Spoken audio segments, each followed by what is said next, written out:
So we'll just dive into the report and get back to you, Vice President. The one of Volker Turk, the United Nations High Commissioner for Human Rights, the one scheduled to visit the Cameroons from August 5th to 7th, 2024.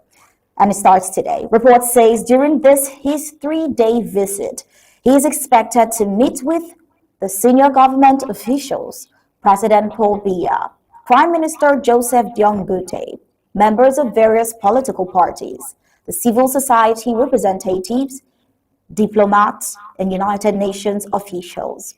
Well, although the exact purpose of the visit is not specified, as the UN High Commissioner for Human Rights, Volker Turk's mission is to promote and protect human rights worldwide.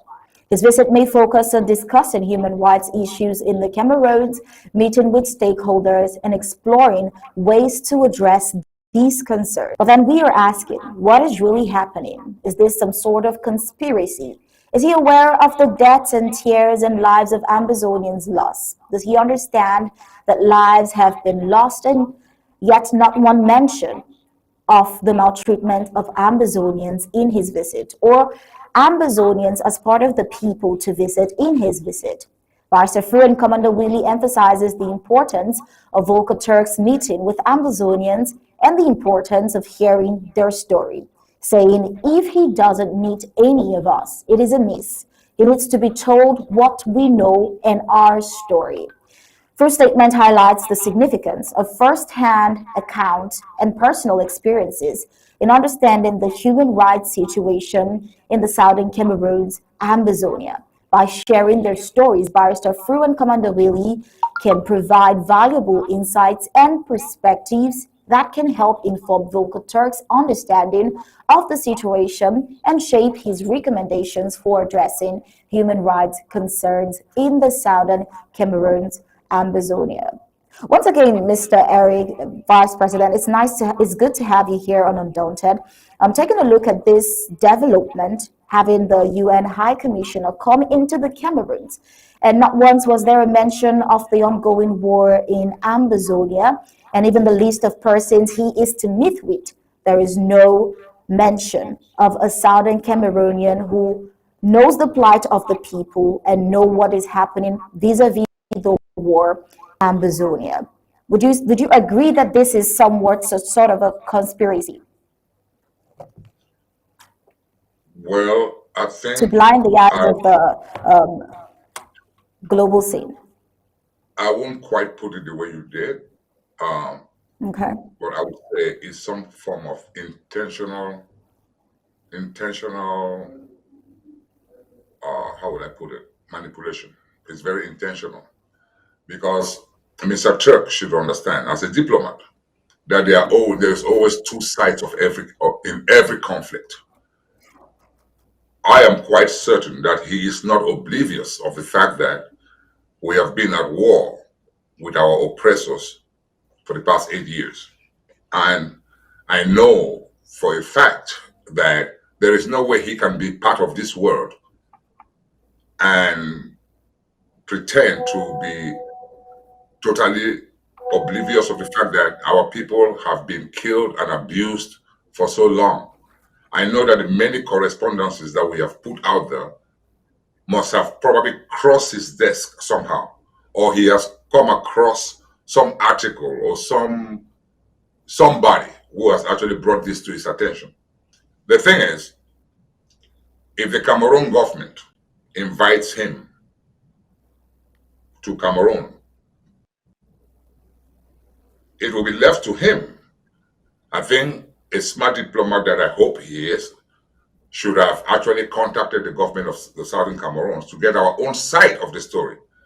You cannot go and talk to the oppressor without talking to the oppressed. When I hear you say, you know what I mean, or when they say he'll be meeting with Paul Biya, Diong-Bute, and civil society, who are this civil society? They are people who have been planted by the Republic of Cameroon to talk to him. You know, it's some form of, they are trying to look for some justification of what they have done to our people during the course of the past 8 years. And I know for a fact that you don't get to that position to be the United Nations High Commissioner for Human Rights without being, let's say, I would say, a good diplomat.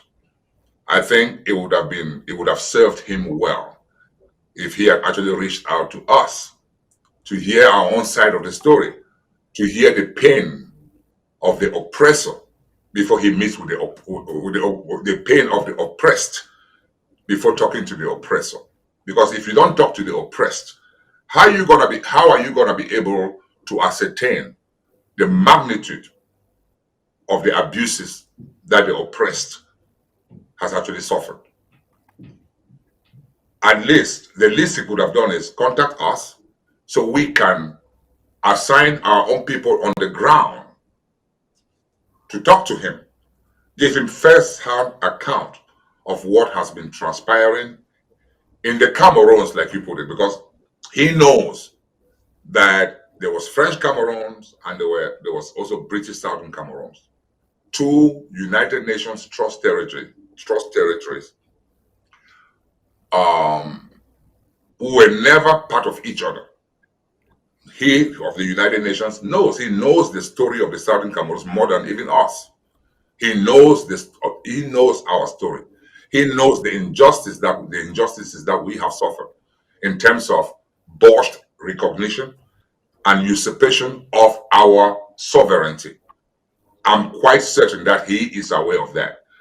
So my only regret is that he's actually helping the terrorist regime of the Republic of Cameroon to authenticate or to justify its abuse of our people by using him. Because when he goes there, they're going to narrate a whole different story. And without listening to us, the oppressed, he will never be able to ascertain the magnitude of the abuses that have been meted on our people. If he really wants to understand the situation on the ground, I'm not saying he shouldn't talk to La République. They are part of the conflict. But he should also talk to us. Even if he doesn't want to talk to us in the diaspora or to this government based in the diaspora, talking to us would have given him at least some weight, and it would have given us the opportunity to also present our own people to him. We should be the ones to choose who he talks to on our side. So he's going to La République du Cameroun to talk to their president, to talk to their prime ministers. These are all people who have perpetrated crimes on our people. So why not talk to us so that we can also tell him, hey, you know what? While you are there, make sure you go to the Southern Cameroon, and this is the list of the people that you can talk to get a balanced view of what has actually been transpiring in that country, in these two entities at war. But not having done that does a disservice to his mission and to us. So I hope that it will be a learning curve for him. That he shouldn't let himself be manipulated by a dictatorial regime, a murderous regime, a regime that has no sympathy or no remorse for its actions, a regime who does not shy away from killing women and children and from using poison gas on our population, burning our homes. Over 400 big villages have been burned. So when he leaves that country and comes back to the United Nations, what would he have accomplished? Basically, nothing. In the sense that if his mission is to ascertain the human rights abuses for the past 8 years, he cannot do so without listening to us too. So it will be a waste of time. But you know what? The only beneficiary of this, the only person who is the only people who are going to benefit from this visit is La République du Cameroon, because he's now giving them an avenue to peddle their lies like they have been doing for the past 8 years. These are all genocide deniers. they commit genocide and abuse, and then they deny it, and they manipulate the international community like we are seeing today. When they invite somebody like a high-ranking official of the human rights organization to Cameroon, you know what I mean? I don't think it is to promote us. It is to thwart our ambition, and to help themselves cover up, you know, like their own atrocities meted on our people. So I think a seasoned diplomat like Mr. Turk should have actually done his homework. He should have actually understood that you don't go and talk to the oppressor without listening to the oppressed, because only the oppressed can give you an accurate account of the kinds of abuses that they have suffered. The oppressor is not going to tell you what they have done to us.